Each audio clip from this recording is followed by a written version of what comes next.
السلام علیکم ورحمت الله وبرکاته. راځي ملګرو د کبیر خان افریدي صاحب یو ښکلی میسج د پښتنو باره کې چې زه هم واورم او تاسو هم زما سره واورئ تر اخره پورې. السلام علیکم پښتنو. زما خبرې سختې وي خو حقیقت وي. زما اوستا د پښتون د زوال وجه زما اوستا نا اتفاقی ده. زه ته تقسیم شوی یو په مختلف پارټو کې د سیاست د وجه نه مونږ لري شوی یو. په ذهنونو کې په زړونو کې زمونږ مینه محبت هغه نشته. مخامخ که یو بل تکینو او په یو بل پوه شو چې زما تعلق ته یو پارټي سره دی او د بل تعلق د بلې پارټي سره دی، نو زمونږ الفاظ په باس مباحثه کې لاړ شي، نو هغه مینه محبت زمونږ ورکیږي لګیاوي. په کلو کې په کورونو کې په وطن کې دنه موږ دومره تقسیم شوي یو چې کله کم بد وخت په موږ راشي نو هغې ته موږ په یو ځای نشو ودرېدی، ځکه چې تر کومې پورې زما لیډر یا د هغه لیډر آواز نه یي کړی نو موږ د پښتون د حق دپاره مخکې نشو غونډېدی. او دام که تاسو وګورئ کله هم تاسو په وطن کې ونه لیدل چې د مختلف پارټو پښتانه راغونډ شوي وي، په شریکه یو آواز د امن غوښتی وي. کله به هم تاسې نه وي لیدلي چې د علاقې مسلې دپاره د ټولو پارټو پښتانه راغونډ شوي وي، په شریکه یې خپل حق غوښتی وي. ځکه چې موږ انتظار دی چې کله به زما لیډر آواز کوي، کله به د ده لیډر آواز کوي. که د هغه لیډر آواز وکړلو نو هغه پښتانه راټول شي، دا نورې تماشه کوي، دا نور بلکې تماشه هم نه دعاګانې کوي چې پکې ناکامه شي. ځکه که د هغه لیډر ناکامه شو په دې کار کې نو دته به فایده ورسی، او که هغه کامیابه شو نو دته به نقصان ورسی، ځکه سیاست به د هغه وي، بیا به را روان اوټونه هغه وګټي. مونږ کله هم نشو برداشت کولی.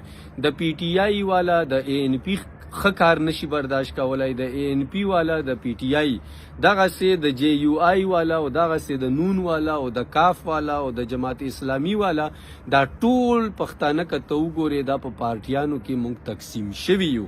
د دې تقسیم د وجې نه په مونږ کې نا اتفاقي ده، په مونږ کې ضد دی، په مونږ کې کینه ده، په مونږ کې غصه ده. کله چې په مونږ مصیبت راشي نو مونږ په پارټي وایز باندې آواز اوچتولو ته خوشحاله وو، خو مونږ مشترکه طریقې سره کله هم نه غواړو چې راپاسو خپل حق غواړو. پښتون کا کمزوری شوی دی، پښتون کا وروسته پاتې شوی دی، هغه که په امن کې دی، که په صحت کې دی، که په تعلیم کې دی، د هغې وجه دا ده چې زمونږ دا کم غټ طاقت چې دی، کم ته چې پښتون نامه ویل شوې ده، دا نن سبا هغه پښتون په طریقه نه استعمالیږي، دا د یو پارټو په شکل کې، دا د ګروپونو په شکل کې، دا د تنظیمونو په شکل کې، دا ټول اخوا دیخوا تیتر بیتر شوی دی. کله به هم تاسو د پښتنو مشران ونه وینئ چې په یو ځای په کانټینر ولاړ وي د امن مطالبه وکړي. امن د ټولو نه ضروري شی دی. هر پښتون، هر مسلمان، هر انسان امن خوښوي، خو د امن دپاره مونږ یو کېدی نشو، ځکه چې کم را مخکې شي چا آواز وکړلو، نمبرې، سکورینګ، سیاست، سیټ، ووټونه بیا هغه ته میلاویږي. مونږ کله هم نه غواړو چې د بل لیډر ښه برداشت کړو، د خپل لیډر بد برداشت کولی شو، خو د بل د لیډر ښه نشو لیدلی.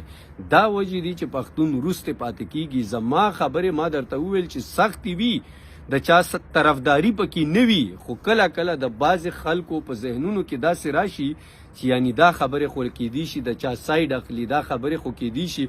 ما اول درته ویلي دي چې زما دپاره ټول مسلمانان، ټول پښتانه، ټول زما وطنداران دا یو دي. الله د کی که د اے ان پی، که د پی ټی آی، که جماعت اسلامي، جے یو آی وي، نون وي، کاف وي، الف نه یې پورې چې د کمې سیاسي پارټي سره هم تعلق لري، دا ټول زمونږ ورونه دي. خو دلته بعضې بې ضمیره خلکي، بعضې کمزوري ذهن والا خلکي چې هر ښه کوشش ته، هر مثبت کوشش ته هم غلط رنګ ورکولو کوشش ورکوي، ځکه چې د هغه ځاني فایده پکې نه وي. نو چې د هغه فایده پکې نه وي، که دا کار هر څومره ښه هغه موږ ته قابل قبول یا د برداشت نه وي. ما ډېر میسیجونه په شارټ میسیجز کې خپل کوششونه وچلول، خو کله کله الفاظ ډیری په لیکلو کې نه راځي. غواړم چې ویډیو ستاسو سره شیر کوم. پښتنو که ځان بدلول غواړئ، پښتنو که مخکې تګ غواړئ، که ترقي غواړئ، که خپل حقوق غواړئ، نو خپل ځان وپېژنئ، خپل قوم وپېژنئ، خپل وطن وپېژنئ، خپل حقوق وپېژنئ، د غوښتلو طریقه وپېژنئ، طریقه کار وپېژنئ. تقسیم شوي یی، تباه شوي یی، ورک شوي یی، شیندل شوي یی، نو بیا خو به جاړې خو به خود کنه چې کمزوری شي ډله ډله شي نو بیا خو به دا شانتې ګزارونه خوري. بیا به ګیله همدغه کې چې زما لویه ګناه دا ده چې پښتون یم. نو چې ګیلې کې او طاقت الله درکړی دی نور دې استعمالی او غلط استعمالیدی شي او ښه ځان نه استعمالي. ځکه چې په یو ناره او په یو وړه خبره باندې خوشحاله شي دوکه شي روح تې واوړي. نو پښتونه ویښ شه، پښتونه یو شه، پښتونه تکړه شه، پښتونه مخکې شه، بیا به پښتون ترقي کوي. کنې داسې تقریرونه به کوو لکه دا اوس لګیا یو. والسلام.